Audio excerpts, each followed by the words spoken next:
बातमीपत्रामध्ये आता पाहणार आहोत गावाकडच्या काही महत्त्वाच्या 50 बातम्या अतिशय वेगवान स्वरूपात सुरुवात करूया। महाविकास आघाडीच्या काळात राबवण्यात आलेली महत्त्वाकांक्षी शिवभोजन योजना महायुती सरकारच्या काळात बारगळली गेली। 6 महिन्यांपासून अनुदान वितरित न करण्यात आल्याने शिवभोजन थाळी चालकांकडून वारंवार आंदोलन करण्यात येत होते। या पार्श्वभूमीवर स्थानिक स्वराज्य संस्थांच्या निवडणुकांच्या तोंडावर सरकारकडून 70 कोटींच्या अनुदानापैकी 28 कोटींचे अनुदान वितरित करण्याचे आदेश अन्न आणि नागरी पुरवठा खात्याकडून देण्यात आले। मुंबईकरांना मोठ्या वाहतूक कोंडीपासून मुक्त करण्यासाठी रस्ते विस्तार आणि ओव्हरब्रिजसह पायाभूत सुविधांच्या विकासाचे काम सुरू आहे।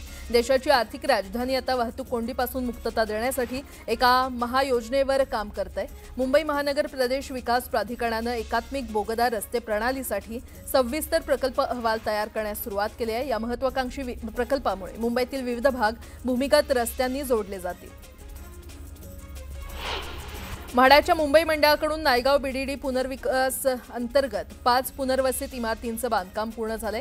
बुधवारी या इमारतींमधील 864 घरांच्या चाव्यांचे प्रातिनिधिक स्वरूपात वाटप मुख्यमंत्री फडणवीस यांच्या हस्ते होणार आहे। या 864 घरांपैकी 423 घरे निवृत्त पोलीस आणि कार्यरत पोलिसांना देण्यात येणार असल्याने पोलिसांची बऱ्याच वर्षापासूनची गृहस्वप्नपूर्ती होणार आहे। दिवाळीसारख्या गर्दीच्या हंगामातही राज्य परिवहन महामंडळाला मोठा आर्थिक फटका बसलाय। दैनंदिन वाहतूक अहवालानुसार प्रवासी तिकीट आणि सवलत मूल्य रक्कम मिळून अपेक्षित उत्पन्नाच्या तुलनेत तब्बल 6 कोटी रुपयांची दैनंदिन तूट नोंदवली गेली आहे। ऑक्टोबर महिन्यातच एसटीला सुमारे 180 कोटींचा तोटा सहन करावा लागलाय।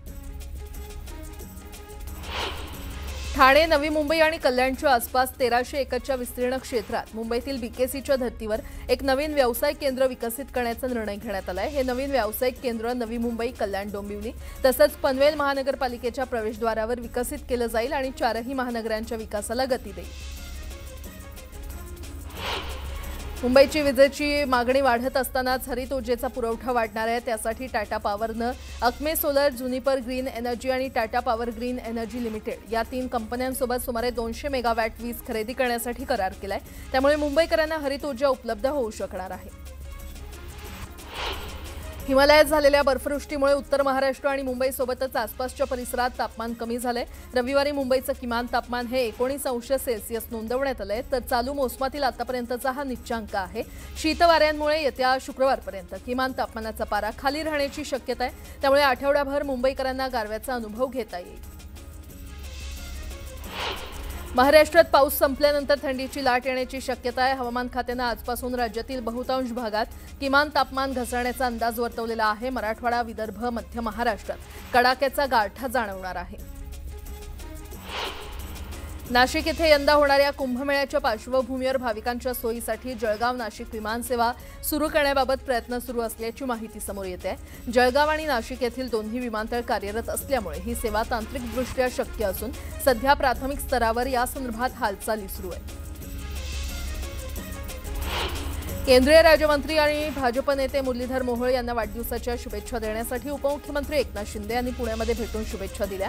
शिवसेना पक्षाचा कार्यकर्ता मेळावा संपल्यानंतर एकनाथ शिंदे रविवारी शुभेच्छा देण्यासाठी पुण्यामध्ये गेले होते।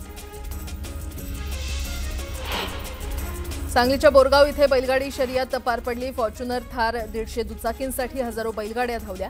बैलगाडी शर्यतीमध्ये हेलिकॉप्टर, बैजा आणि ब्रेकफेल बैलजोडीनं मैदान मारत श्रीनाथ केसरीचा बहुमान पटकावून फॉर्च्युनर कार जिंकली, तर उपमुख्यमंत्री एकनाथ शिंदे यांच्या उपस्थितीमध्ये बैलगाडा शर्यत पार पडल्या।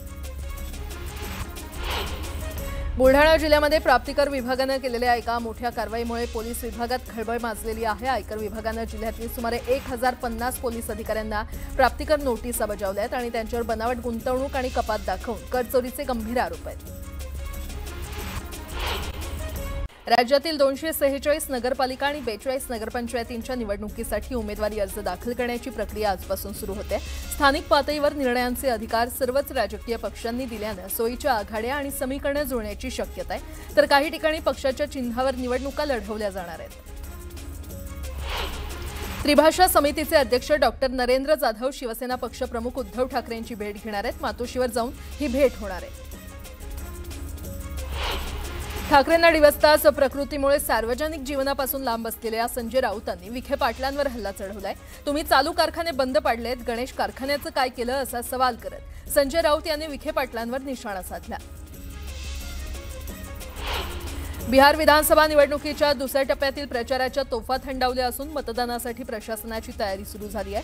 11 नोव्हेंबर रोजी 20 जिल्ह्यांमधील 122 विधानसभा जागांवर मतदान होणार आहे, तर बिहार निवडणुकीच्या दुसऱ्या टप्प्यात एकूण 3,70,00,000 मतदार आपला मतदानाचा हक्क बजावणार आहेत। निवडणुकीआधी कल्याण डोंबिवलीमध्ये उद्धव ठाकरेंच्या शिवसेनेला मोठा धक्का बसलाय। शिवसेना उबाठा पक्षाचे जिल्हा प्रमुख दीपेश म्हात्रे यांनी भाजपमध्ये प्रवेश केलाय। कोणत्याही कमिटमेंटसाठी आलो नाही तर सर्वसामान्यांना न्याय देण्यासाठी भाजपमध्ये प्रवेश केला। माझी कुणावरही नाराजी नाही असं वक्तव्य दीपेश म्हात्रे यांनी केलंय। महापालिका निवडणुकीपूर्वी अजित पवारांच्या राष्ट्रवादीनं शरद पवारांच्या पक्षाला मोठा झटका दिला। शरद पवारांच्या राष्ट्रवादीचे जिल्हाध्यक्ष सुनील माने यांनी अजित पवार यांच्या उपस्थितीमध्ये राष्ट्रवादीमध्ये प्रवेश केला। अजित पवार यांच्या उपस्थितीमध्ये रहिमतपूर इथे पक्षप्रवेश पार पडला। मंत्री भरत गोगावले आणि आमदार महेंद्र दळवींनी सुनील तटकरेंना धक्का दिला। तटकरेंचे समर्थक हे सुरेश महाबळे आणि चंद्रकांत लोखंडे यांनी शेकडो कार्यकर्त्यांसह शिवसेनेमध्ये प्रवेश केला।